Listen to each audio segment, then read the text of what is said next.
엄청난 비가 네. 퍼붓고 갑자기 또 거짓말처럼 개고 우리가 이제 동남아시아에서 봤던 그런 모습들을 스콜 많이 이런 거. 보거든요. 네. 맞습니다. 아 이걸 장마로 규정하는 게 맞느냐? 아니면 과감하게 이제 우기처럼 다른 용어로 불러야 되는 게 아닌가 이런 논쟁들이 계속 이런 있고요. 논쟁이 지금 학계나 또 기상청 내에 좀 있습니까? 네네. 이건 학술대회도 열리기도 하고 그런데 그래요? 예.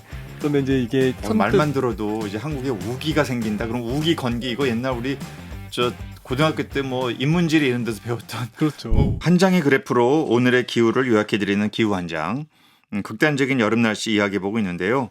여름 날씨 특징으로는 더위와 함께 또 폭우, 비가 있습니다. 장마 기간을 이렇게 보통 우리 통상적으로 한 6월에 시작해서 뭐 6월 말 7월 초에 끝난다.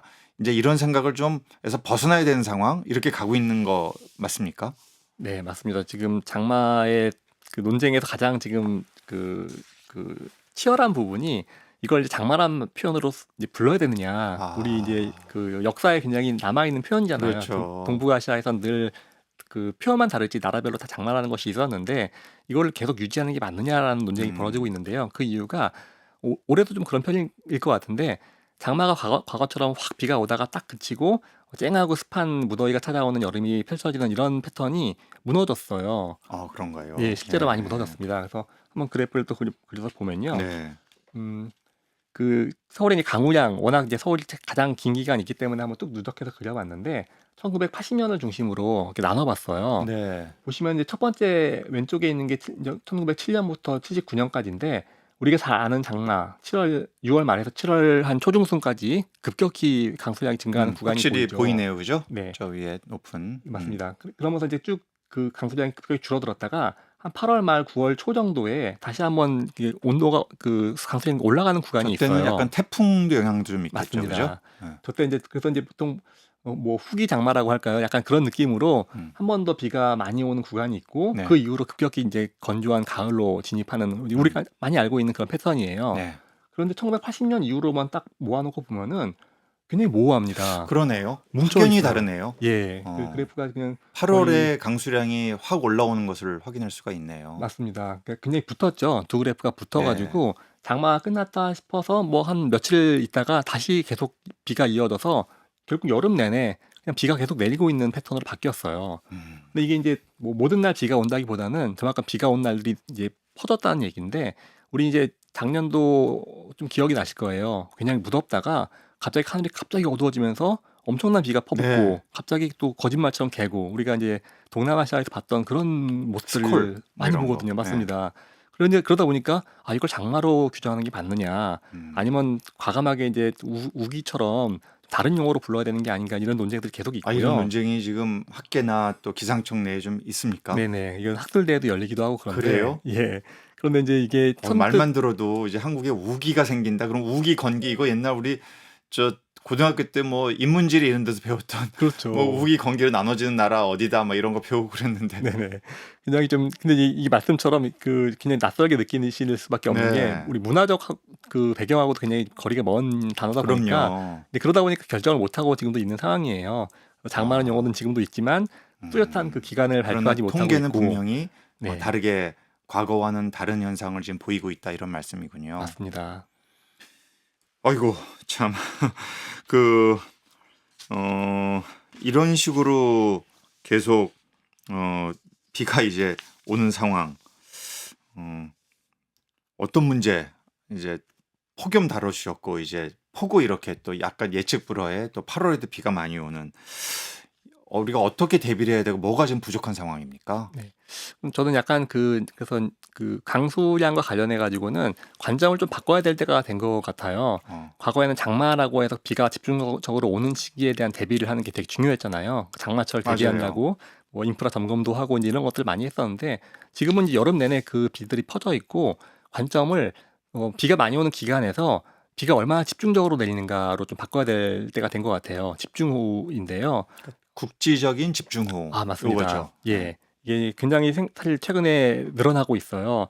그 보통 이제 집중호우가 기준이 좀 음. 모호하긴 한데 뭐 기상청 기준이 따로 있고 그런데 학계에서는 보통 한 시간당 30mm 정도의 비가 오면은 집중호우라고 부릅니다. 30mm. 예, 이 정도면 어느 정도냐면은 이렇게 운전하실 때 이렇게 와이퍼가 지나가도 앞이 잘 안 안 보이는 보이는 그게 30mm 장대비라고. 정도군요. 예, 예. 그러니까 생각보다 많이 많은 그 비입니다. 음. 이거보다 더 많으면 뭐 한 50mm 이상 넘어가면 굉장히 무서울 정도로 시끄러운 비가 내리게 되는데 이 30mm 정도 이상 내는 비의 그 누적 강수량을 보면은 1970년대하고 비교를 해보면은 거의 한 1.5배 늘어난 상황이에요, 현재. 양도. 네. 어. 그 비의 어떤 강도나 횟수나 뭐 이런 전체 누적량 이런 네. 것들이 빈도 다 강도가 늘어났습니다. 다. 예.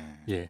그래가지고 저도 이제 요 그래프에서 지금 이제 서울 기준으로 한번 좀 해본 건데 지금 예, 그 강수량의 어떤 규모별로 나눠서 살펴봤는데 전반적으로 늘었지만 그러네요. 특히 30mm에서 100mm 정도 되는 굉장히 그 많은 비가 오는 횟수가 날이 굉장히 늘어났어요. 음. 이걸 본다 하더라도 이거 전문가들도 다 동의하는 일이지만 집중호우가 굉장히 늘고 있다. 여기에 대한 대비가 필요하다. 이런 쪽으로 좀 관점을 좀 바꿔야 한다고 지금 주장이 좀 되고 있는 상태고요. 이게 이제 전국적으로도 좀 비슷합니다. 그래서 좀 대비를 좀 해야 될 것 같아요. 그러니까 이게 연간 강수량도 물론 중요하지만 특정 기간에 특정 지역에 짧게 많이 오는 비 사실은 이게 피해를 많이 일으킬 것 같긴 해요. 맞습니다. 상식적으로도 네. 3년 전에 왜 그 포항에 태풍 흰남노 왔을 때 맞습니다. 그때가 시간당 75mm 이상의 비가 왔는데 그 냉천 포항을 흐르는 냉천에 이게 감당할 수 있는 폭우의 양을 시간당 75mm 한계로 잡고 관리를 했다고 하더라고요. 근데 이걸 초과하니까 이제 물이 범람을 한 거죠. 그런데 이런 일이 앞으로 기자님 말씀처럼 짧은 시간에 집중적으로 어떤 특정 지역에 많이 오는 비. 근데 이게 또 예측이 안 된다. 이거 사실은 관리하기 너무 힘든 거 아니에요?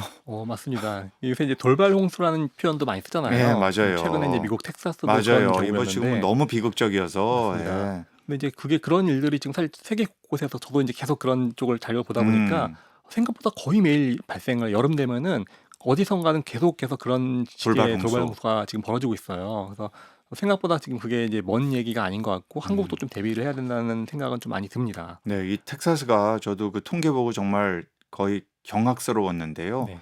45분 동안에 강 수위가 거의 8m 올랐더라고요. 네.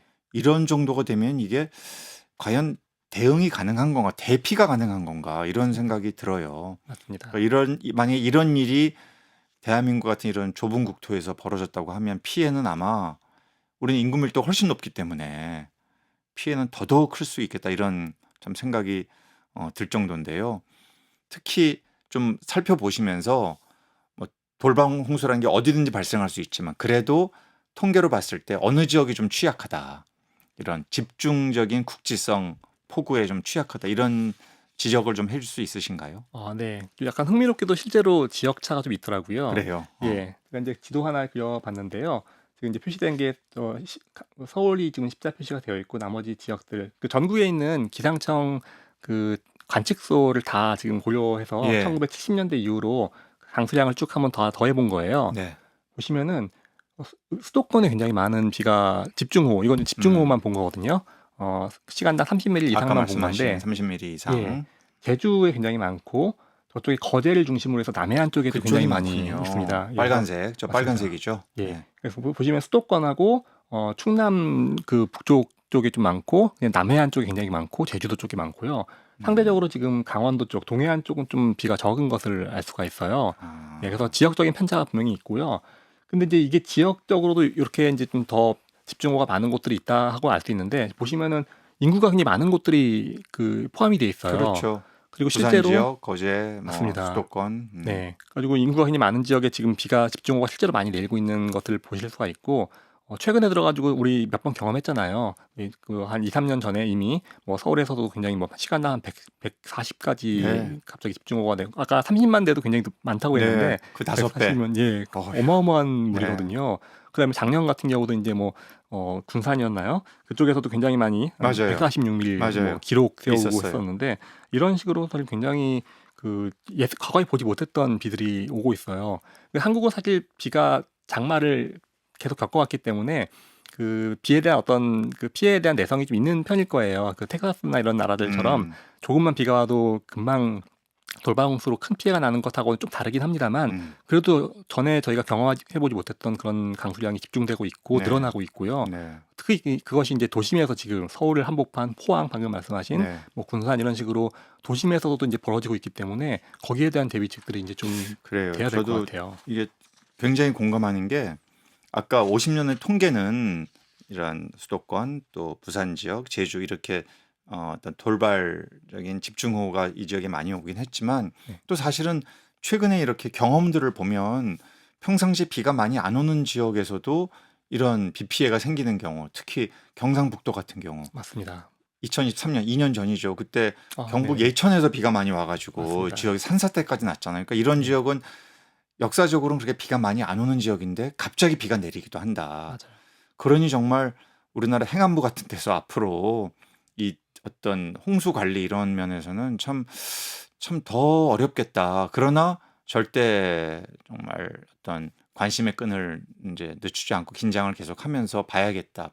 볼 지역이 더 많이 늘어났다. 이렇게 좀 얘기를 안 할 수 없을 것 같아요. 맞습니다. 뭐 지역도 그렇지만 결국은 이 피해들을 증복시키는 것들이 이제 뭐 인프라잖아요. 네. 우리 인프라에 어떤 뭐 문제가 생겼을 때 예를 들어서